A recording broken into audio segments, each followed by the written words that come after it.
Hi friends, welcome to my channel. Commissioner Satyaprasad పైన జగదాత్రి పెట్టిన కేసుని వాపస్ తీసుకోమని ఫ్యామిలీ అందరూ కలిసి జగదాత్రిని బ్లాక్మెయిల్ చేస్తున్నా కూడా జగదాత్రి నేను కేసు వాపస్ తీసుకోను అని చెప్పి పైకి వెళ్ళిపోతుంది. ఇక అందరూ కేదార్ పైన బ్లాక్మెయిల్ చేయడం మొదలు పెడతారు. వైజయంతి కేదార్ ముందుకు వెళ్ళి నువ్వు నిజంగా ఈ కుటుంబాన్ని నీ కుటుంబం అనుకుంటే జగదాత్రి చేత ఆ కేసు వాపస్ తీసుకునేలా చెయ్యి అని వైజయంతి కేదార్ని బ్రతిమిలాడుతూ ఉంటుంది. ఇక జగదాత్రి రూమ్లో కూర్చొని తన తల్లికి జరిగిన అన్యాయం గురించి ఆలోచిస్తూ ఉంటుంది. ఇక కేదార్ వచ్చి తన పక్కన కూర్చొని మాట్లాడడానికి ట్రై చేస్తుండగా లేచి వెళ్ళి విండో దగ్గర నిలబడుతుంది దాత్రి. ఇక కేదార్ తప్పించుకోలేక జగదాత్రి చేయిని పట్టుకొని బ్రతిమిలాడుతూ ఇలా అంటుంటాడు, ప్లీజ్ దాత్రి, నేను నీ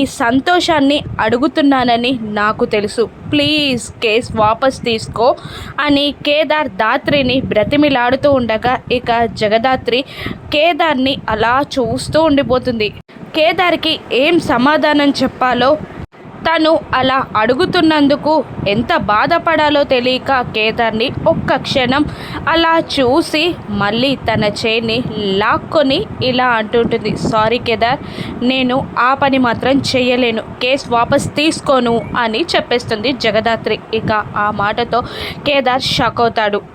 మరోవైపు జగదాత్రి కేసు వాపస్ తీసుకోను అని చెప్పడం తెలిసిన మాధురి ఇక ఏమీ చెయ్యలేక అత్తగారింటికి వెళ్ళలేక అక్కడ ఫ్రూట్ కట్ చేసే చాక్ని తీసుకొని తన మణికట్టుని కోసుకోబోతూ ఉంటుంది. కౌశికి, వైజయంతి, కాచి, నిషి అందరూ కలిసి ఆపుతూ ఉంటారు మాధురిని. ఇక ఇప్పుడు ఏం జరగనుంది? కేదార్ దాత్రిల మధ్య నిజంగానే దూరం పెరగనుందా?